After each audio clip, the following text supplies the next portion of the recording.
Professeur Didier Raoult, vous avez diagnostiqué un grand nombre de cas ces dernières semaines à Marseille. Avez-vous constaté des évolutions concernant le génome du virus qui circule actuellement? Donc globalement, le virus qui circule actuellement a un certain nombre de spécificités. Pour l'instant, la mortalité qu'on observe est plus basse que ce qu'on avait observé pour la première partie, puisque dans la première partie, on avait une mortalité qui était de 2,1% chez les patients euh, hospitalisés à la PHM, et que là, on a 0,5%.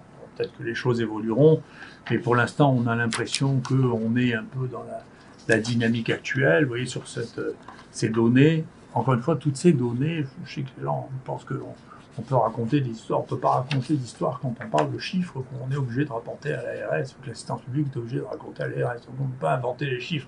Les chiffres sont terribles, ils existent, c'est la seule chose qui m'intéresse.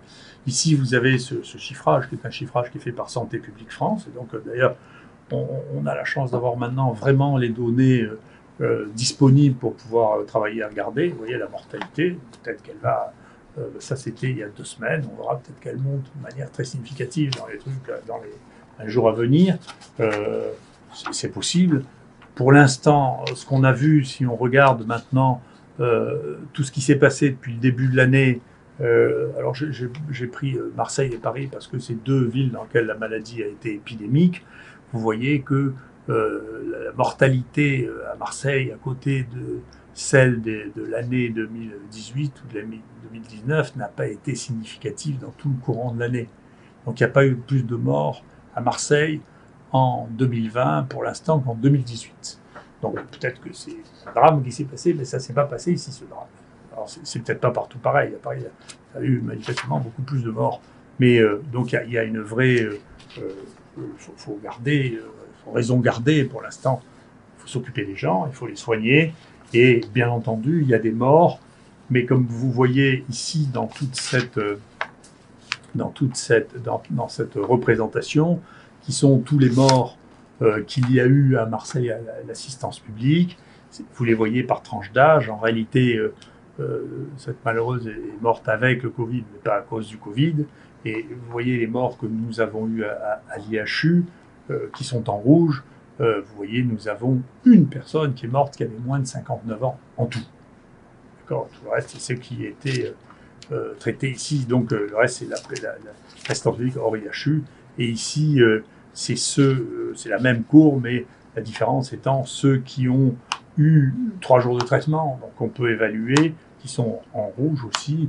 Et vous voyez que la distribution des âges est celle-ci, c'est-à-dire, bien sûr, c'est des gens qui avaient une espérance de vie très courte.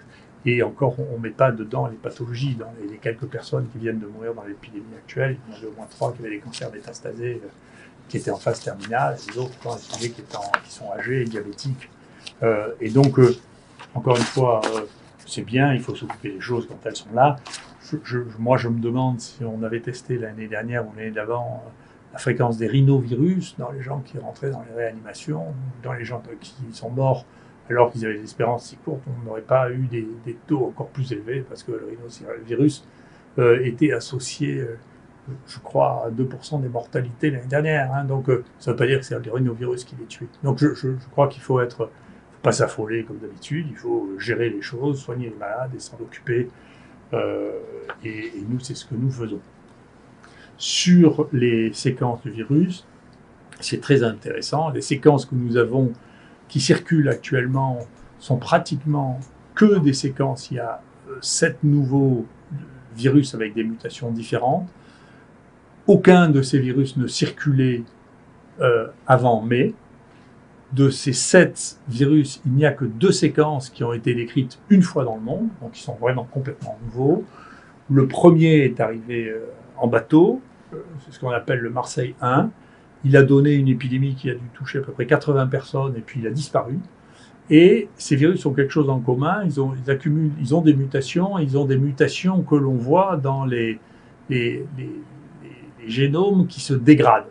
C'est-à-dire, il y a une mutation d'une base que l'on voit quand les génomes ne sont plus réparés. Et donc, il y a une augmentation considérable de la variabilité du virus actuellement. Elle est beaucoup plus variable, 10 fois plus variable maintenant que ce que l'on avait dans tous les génomes que nous avions avant mai. Ce phénomène commençait à se voir fin mai, il y a une équipe qui est en train de le décrire, et donc il y a là quelque chose qui se passe qui est très intéressant et qui montre une évolution différente de ce virus qui mute plus, mais avec apparemment dégradation qui explique peut-être, si les choses continuent comme ça, une sévérité différente d'un virus à l'autre. Enfin, il vient de sortir quelque chose qui répondra peut-être aux inquiétudes concernant le phénomène étrange de ce virus, c'est qu'une équipe est en train de mettre en évidence que ce virus a été parasité par un petit bout de gène, on appelle les éléments mobiles, que nous on a décrits chez les virus, on a été les premiers décrits chez les virus qui s'appellent les transpovirons, et qui vient de virus d'insectes, et qui est venu se mettre sur ce virus. Donc c'est probablement pas du tout une manipulation volontaire, la nature fait beaucoup plus de manipulation que les hommes, l'imagination terrible, la nature. Et donc ce transfert latéral de gènes vers des tout petits virus comme ça est quelque chose qui n'était pas décrit clairement. Et donc on retrouve ce petit bout de gène qui se balade et qui parasite les virus dans la nature, dans plusieurs virus. Et donc c'est un nouveau phénomène biologique que l'on observe, qui existe probablement depuis des centaines de millions d'années, qui est que l'évolution ne se fait pas du tout d'une manière darwinienne, c'est-à-dire de petite mutation en petite mutation, mais avec des sauts de morceaux génétiques de l'un à l'autre. Qu'y a-t-il de particulier concernant les analyses de biologie médicale que vous effectuez sur les patients hospitalisés? Alors, Laurence Camoin est professeure d'hématologie spécialisée dans les troubles de la coagulation. Elle va vous dire ce qu'elle trouve actuellement. Merci, monsieur. Bien, ce virus est associé, on sait depuis le début, à des troubles de l'hémostase avec des modifications des paramètres de la coagulation et des manifestations cliniques sévères avec des embolies pulmonaires et des événements thrombotiques.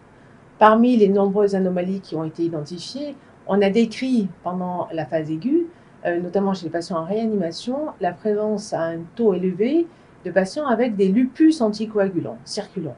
Ces anomalies exposent à un risque thrombotique et actuellement, on ignore le rôle de ces anomalies dans la survenue des complications thrombotiques. On a très récemment, on s'est intéressé aux patients qui ont développé un Covid durant la période estivale, du mois de juin au mois d'août, fin août, et on a décrit une prévalence de ces anomalies à la hauteur de 60% chez les patients hospitalisés, dans ce qui correspond à ce qui avait été précédemment décrit, et très intéressant, chez 25% des patients qui étaient gérés en ambulatoire, c'est-à-dire non hospitalisés. Donc le rôle actuel de ces anticorps reste encore à démontrer, mais c'est un point d'appel qui pourrait peut-être participer aux événements thrombotiques observés. Et qu'est-ce que cela change concernant le traitement des patients? Alors, on a des travaux qui ont démontré que l'hydroxychloroquine avait un intérêt chez des patients porteurs de ces anomalies biologiques, avec notamment une diminution du taux de ces anticorps chez des patients et, dans certains travaux, une diminution du risque d'événements thrombotiques. Ces données cliniques sont d'ailleurs confirmées par des modèles in vitro et des modèles animaux. Donc, en pratique, si vous voulez, c'est un élément de plus qui n'est pas étonnant, si vous voulez, parce que si on donne de l'hydroxychloroquine chez les gens qui ont un lupus, et que ça s'appelle un lupus anticoagulant, c'est pas tellement étrange. C'est des anticorps qui sont, on appelle les anticorps antiphospholipides essentiellement, qui sont en cause, sont des anticorps des auto-anticorps, c'est-à-dire c'est de l'auto-immunité, et le Plaquenil a été un des tout premiers traitements avec la corticothérapie de l'auto-immunité. Si les deux traitements sur lesquels les gens qui n'ont pas d'excitation symbolique sont d'accord, c'est que la cortisone joue un rôle à un moment et que l'hydroxychloroquine joue un rôle à un moment. Et ça, c'est probablement du fait de ces réactions auto-immunes qui sont entraînées par cette maladie. Ce qui amène à réfléchir, et je voudrais bien qu'on sorte des querelles symboliques un peu étonnantes, pour revenir à maintenant, il y a la moitié du monde qui recommande l'hydroxychloroquine dans le traitement du Covid. Il y a aux États-Unis un État sur deux qui recommande l'utilisation d'hydroxychloroquine. Il y a une revue très bien faite qui vient de sortir dans l'American Journal of Medicine, qui est un des 4 ou 5 meilleurs journaux de médecine aux États-Unis, qui recommande l'hydroxychloroquine. Il faut arrêter de penser que c'est une lubie qui m'est propre, c'est un médicament qui a toutes les raisons d'être prescrit, il est totalement anodin en dépit des folies qui ont pu atteindre et culminer avec le Lancet Gate. Il a été prescrit chez peut-être 2 milliards de personnes. Il est utilisé dans des indications chez des patients qui ont des anticorps antiphospholipides depuis très longtemps.